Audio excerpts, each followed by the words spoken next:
You're listening to Civic Media.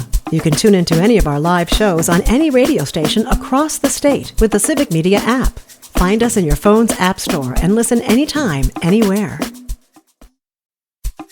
This is your WBZH Daily News Roundup for the Buzz of the North, 9:10 a.m. in Hayward.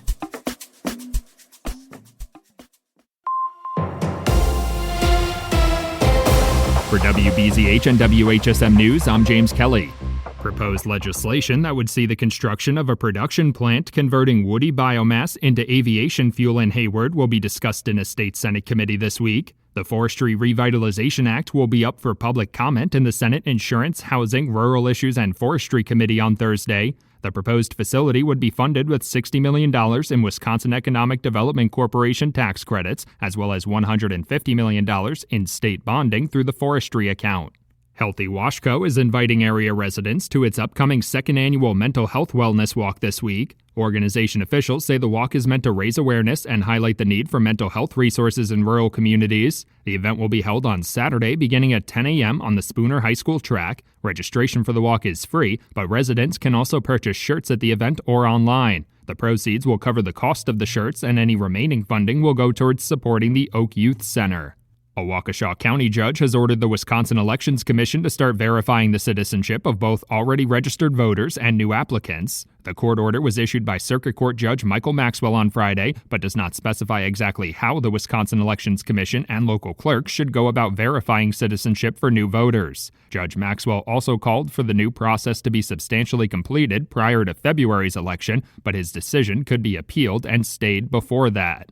The Wisconsin Department of Natural Resources is now accepting seedling orders for trees and shrubs to be planted next spring. According to a press release, the goal of the program is to support reforestation and conservation efforts with native tree seedlings on both public and private lands across the state. Tree seedlings planted will also go towards Wisconsin's Trillion Trees pledge of planting 100 million trees across the state by 2030. Seedling orders can be placed on the Department of Natural Resources website or by mail.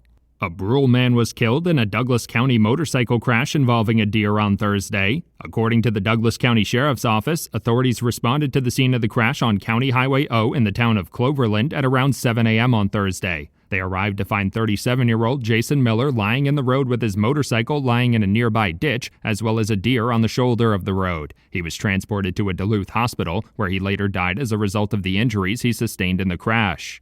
The Lakeland Family Resource Center in Spooner recently held a ribbon-cutting ceremony to honor receiving accreditation as a Family Resource Center of Quality. The organization received the designation for demonstrating their ability to engage in robust professional development, including evidence-based programs in parenting support, resource coordination, and early childhood services. The facility is the 11th center in the state to receive the accreditation and must reapply for it every 3 years to ensure its policies and procedures are still effective.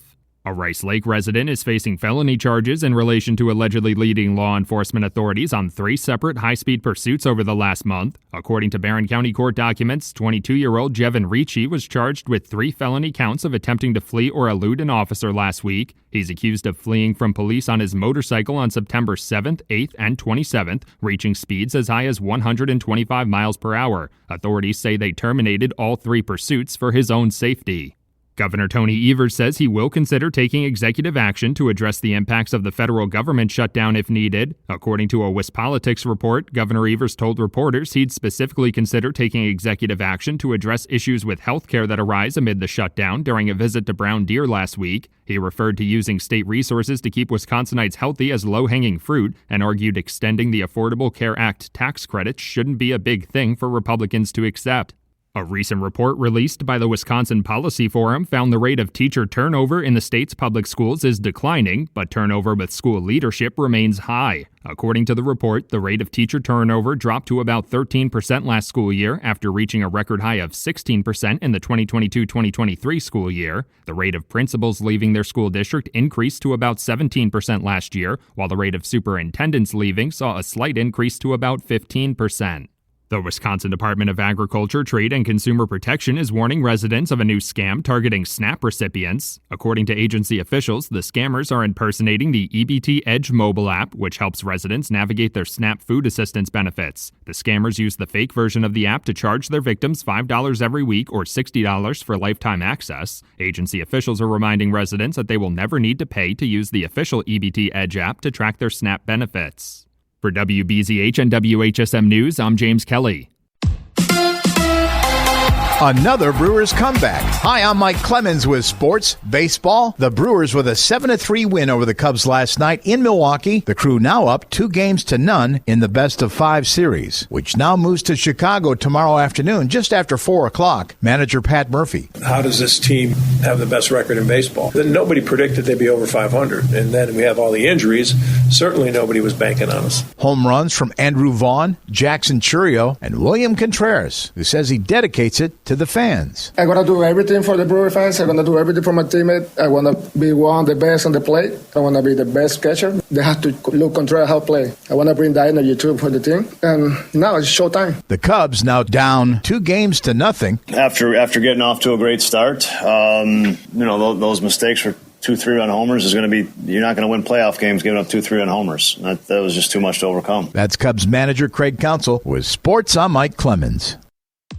On your entertainment beat, I'm Pete Schwaba. 2 new releases cracked the top 5 at the box office over the weekend. Taylor Swift had the #1 album in the country after the official release party of A Showgirl dropped on October 3rd. She also has the #1 film in America with her 89-minute feature-length film, Taylor Swift, the official release party of A Showgirl. The other film debuting was a bit of a disappointment numbers-wise. Despite getting a rousing standing ovation that lasted several minutes at the Cannes Film Festival, Dwayne "The Rock" Johnson's The Smashing Machine was a bit of a box office dud, opening with just $6 million. The former wrestler got lots of praise for his performance. Maybe it will have legs. Paul Thomas Anderson's critically acclaimed One Battle After Another slipped to #2 in its second week after opening #1. The film brought in a little over $11 million for a drop-off of less than 50%, which is impressive. Don't be surprised if opening #1 next week is a video of Taylor Swift just doing household chores. Even though she said no to performing at the Super Bowl halftime show, Taylor Swift is on top again as her new album, The Life of a Showgirl, dropped on October 3rd and went right to #1. If that weren't enough, Swift also has the #1 movie in America with her 89-minute video celebrating the release of her new album called Taylor Swift, the official release party of A Showgirl. Saturday Night Live season 51 kicked off this past weekend and pulled no punches in going after the president after Trump's stunt last week in front of over 800 military higher-ups,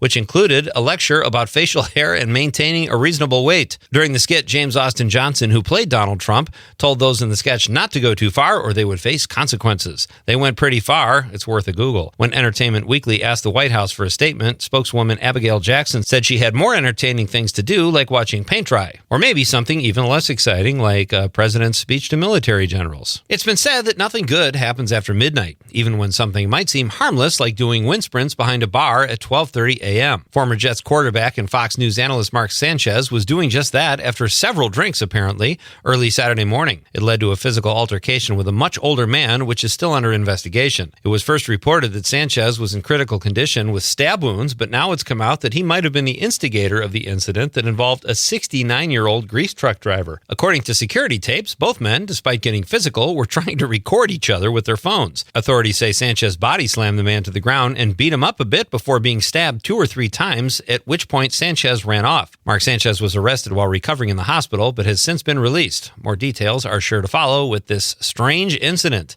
For more showbiz fun, tune into Nightlight with me, Pete Schwaba, weeknights from 6 to 8 p.m. on the Civic Media Radio Network. I'm meteorologist Brandon Bormans. Some frost early, otherwise sunny skies, cool and crisp with highs in the upper 50s. Chilly tonight with lows in the upper 20s with widespread frost developing after midnight. On Wednesday, sunny skies again with highs right around 60. It's 35 at our studios. That's your WBZH Daily News Roundup from Civic Media. Subscribe to this podcast on Spotify, Apple, or wherever you find your podcasts. Find more news at buzzofthenorth.com. The national news cycle never stops. but it can be hard to find news about your local community. Civic Media is dedicated to providing quality local and state news coverage across Wisconsin. With the Civic Media app, you can get notifications about local stories that matter to you and your community. Find the free Civic Media app in your phone's app store and choose notifications from the menu to tell us what kind of news you want to hear about.